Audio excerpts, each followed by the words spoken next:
This is Ajibaje, a town situated in the western heartland of Nigeria. It was a place where the past met with the present in a delicate dance of tradition and progress. The sun, rising over the sprawling markets and narrow, winding streets, cast a golden hue on the bustling morning activities. Vendors called out their wares as children ran laughing through the alleys, and the scent of freshly baked bread mingled with the earthly aroma of the open market. In the midst of this vibrant chaos stood the Ajibaje train station, an imposing structure of iron and bricks that symbolized both the town's historical roots and its aspirations for the future. The station was a hive of activities, with porters scurrying to and fro, and travelers queued at the ticket booths to transact with ticket booking clerks. On the distant platform, the rhythmic clanking of trains approaching and departing could be heard vividly. Adejare, the station master, stood at the center of it all, a commanding figure in his crisp navy blue uniform. His sharp eyes scanned the platform with a mixture of pride and vigilance. For Adejare, this station was more than just a job, it was a calling. He had grown up in Ajibaje, his childhood filled with the sight of the sound of the train that passed through. His father had worked on the railways, and now Adejare carried on the family tradition with unwavering dedication. However, today was different. Adejare wasn't just overseeing the departure of the train. He was boarding one himself for official reasons. The train to Ororowa, which is an economically booming coastal town that had become a magnet for people from all walks of life, was ready to depart. Ororowa was not only a place of promise and opportunity, its port bustling with trade and its market filled with exotic goods from around the globe, but also the administrative seat of the Nigerian Railways Company, where the railway's headquarters was situated. Adejare had been summoned there for an important meeting that could possibly reshape the operation in Ajibaje. The train, an elegant amalgamation of steel and power, pulled into the station with a hissing of steam and a screech of bricks. Adejare boarded, greeted warmly by the conductor, who tipped off his hat in respect. The interior of the train was a blend of comfort and utility, with plush seats and large windows offering panoramic views of the countryside. The rhythmic hiss of steam and the clang of the station bell had announced the arrival of the train. Adejare's nerve fluttered like trapped bird in its chest, orchestrated the boarding with practiced efficiency. He exchanged a curt nod with the grizzled engineer, Babaido, a man whose weathered face held the secrets of 1,000 journeys. As the whistle blasted, signaling departure, Adejare watched the familiar landscape of Ajibaje blur into a watercolor wash of green and brown. The rhythmic cluster of the train lured many passengers to sleep, but Adejare remained alert. His gaze flickered across the pressure gauges and the temperature dials, his fingers drumming an unconscious rhythm on the armrest. Halfway through the journey, the train pulled into a small whistle-stop station. A wave of new passengers boarded while some disembarked the train. Passengers bustled in with the scent of sun-baked earth and dry spices. Amongst them was this woman with the wind chime laughter, her eyes the colors of the deep ocean. It seemed to hold a hidden depth. This is a mystery Adejare yearned to unravel if given the chance. She was a journalist, her vibrant energy marked by a deep curiosity about the world around her. She scanned the coaches for a seat, and to Adejare's surprise and delight, she chose the one beside him. Hesitantly, he cleared his throat. "Welcome aboard. First time on the Lagos Ororowa Express?" She smiled, a flash of white teeth against her mahogany skin. "Actually, first time on any train. My name is Ifeoma." "Good morning," she greeted with a warm smile, her voice soft yet confident. Is this seat taken?" "Not at all," Adejare replied, offering a cautious nod. "Please make yourself comfortable."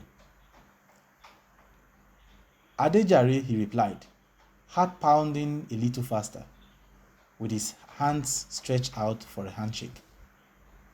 Their conversation flowed easily, punctuated by the rhythmic clack of the wheels on the track. Ifeoma spoke of her village nested amidst rolling hills. Her voice tingled with a gentle longing. Adejare in return confessed his dream of becoming a train conductor, of seeing the vastness of Nigeria unfold before him.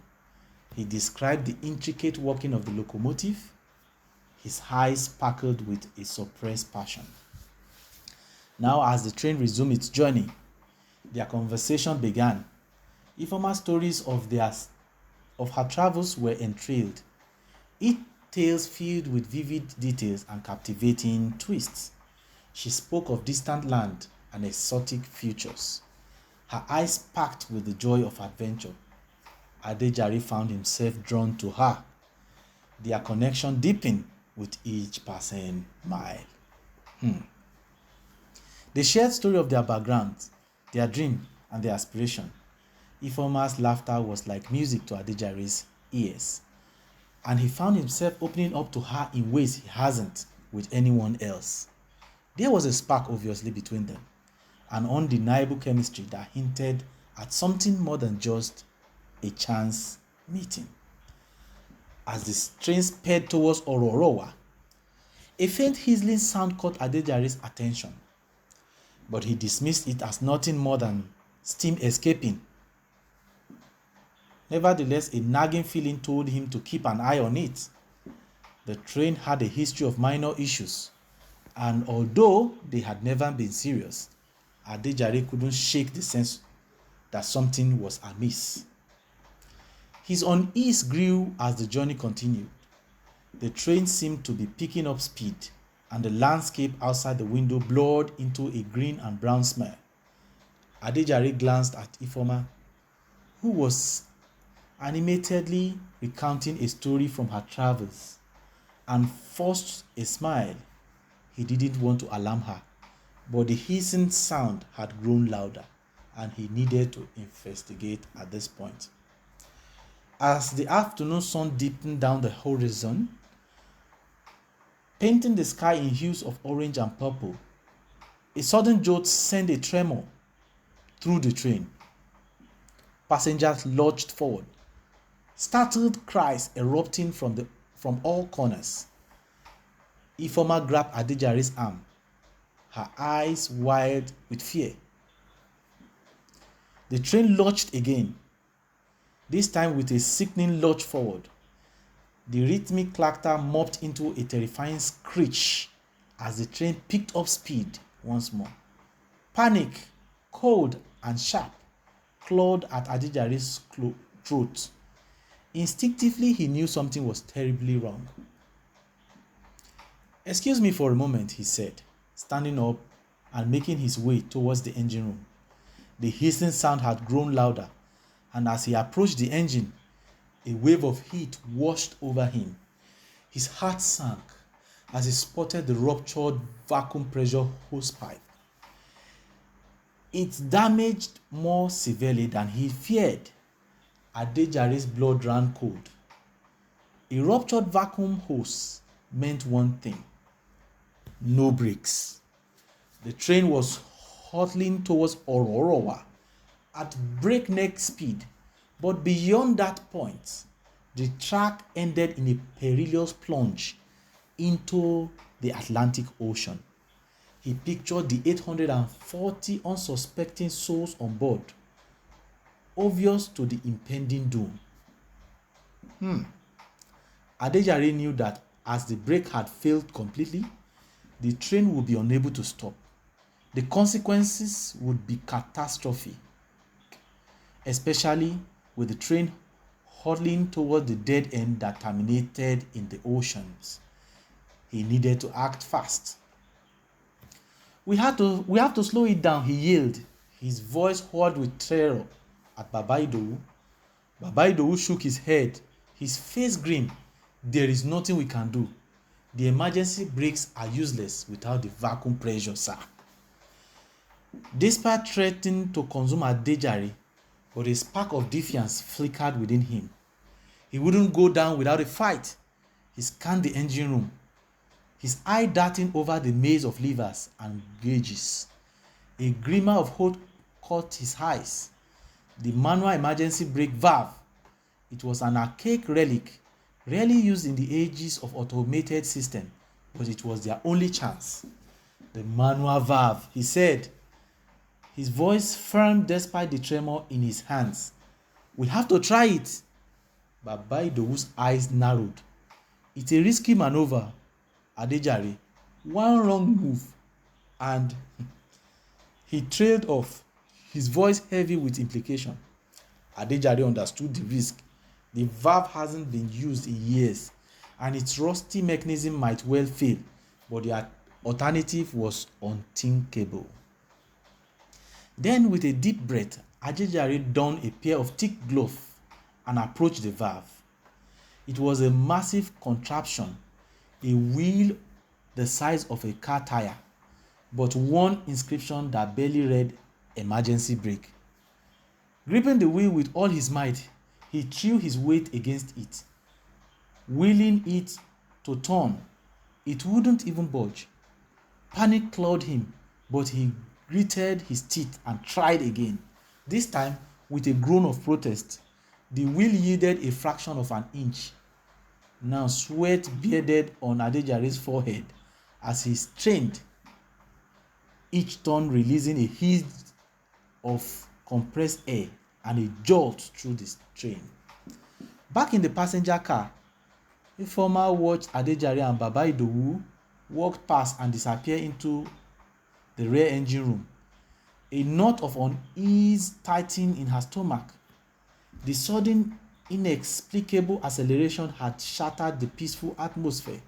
The joyful chatter had evaporated and replaced by a tense silence, punctuated by the unnerving screech of the wheels. Passengers, sensing the danger, exchanged worried glances. Ifeoma peered out the window. The familiar rolling countryside had morphed into a blur. The train was hurling through it at an alarming speed. Fear gnawed at her, but a memory flickered in her mind. Her own grandfather, a retired railway engineer, speaking of the emergency handbrake, a last resort in case of a brake failure. She rushed toward the engine room, the rhythmic clack-clack of her heels a counterpoint to the growing frenzy of the train.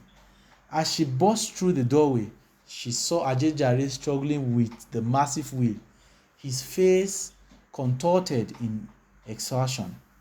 The handbrakes, she yelled, her voice barely audible over the din. There should be a handbrake in each carriage. Adejare's eyes widened in realization. He had forgotten. Consumed by the struggle with the emergency valve, relief washed over him, battling with fear that still gripped his heart. Ifeoma, you are a lifesaver, he shouted, his voice hoarse. Go activate the handbrakes in your carriage. Tell everyone to brace themselves. Ifeoma nodded.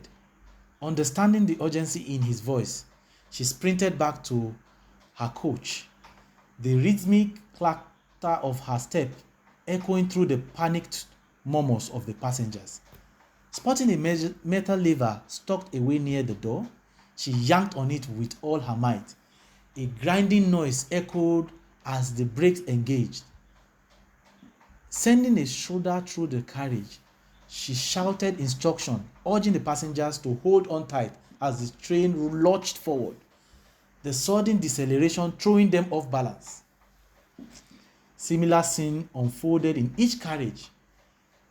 Passengers, initially bewildered, followed the frantic instruction, embracing themselves and activating the handbrakes. The train, still hurling forward, buckled and groaned under the strain of the combined manual brakes. The deafening screech of the wheels intensified, a symphony of metal scraping against metal. Now back in the engine room, Adejare continued to wrestle with the emergency valve. Each turn released a burst of air and a jolt, slowing the train by agonizing inches. The strain was tearing at his muscles, sweat stinging his eyes, but he couldn't stop. He wouldn't, because life depended on him. As the minutes stretched into eternity, the train's frantic pace began to wane. The screech morphed into a dull groan, the violent jolt subsiding into a series of shoulders. Finally, with a heart-stopping screech, the train came to a jarring halt, just a few hundred meters from the precipice, a mere stone throw from the churning expanse of the Atlantic Ocean. This is after the train had ran past Ororowa to the terrifying awe of the passengers. Silence had descended, thick and heavy, the passengers shaking but alive. They stared out the windows at the perilous drop that awaited them just beyond. Then a wave of relief washed over the carriage. Cheers erupted, a cacophony of joy and gratitude echoing through the train. Adejare slumped against the wall of the engine room, his body shaking with exhaustion. Now Baba Idowu, his face itched with relief, clapped him on the shoulder. "You did it, Adejare," he rasped, his voice thick with emotion. "You saved us all." The news of Adejare's heroism spread like wildfire. Passengers emerged from the train, faced pale but eyes shining with gratitude. Then Ifeoma rushed to Adejare, her eyes filled with admiration. "Thank you," she whispered, her voice trembling. "You are a hero." Adejare, still overwhelmed by the ordeal, could only manage a weak smile. He had never dreamt his first solo run would turn into a fight for survival. But in that moment, staring into the grateful eyes of the passengers, he knew he wouldn't trade this experience for anything. He had faced his fear, and in doing so, had discovered his true strength. Thank you. We love to appreciate your keen interest in our work thus far and to warmly appeal to you to be a part of our success story. And this is by simply liking our videos and subscribing to our channel. Do not forget to remember, kindly turn on the notification bell icon, as this is to ensure you get the notification of our new videos first.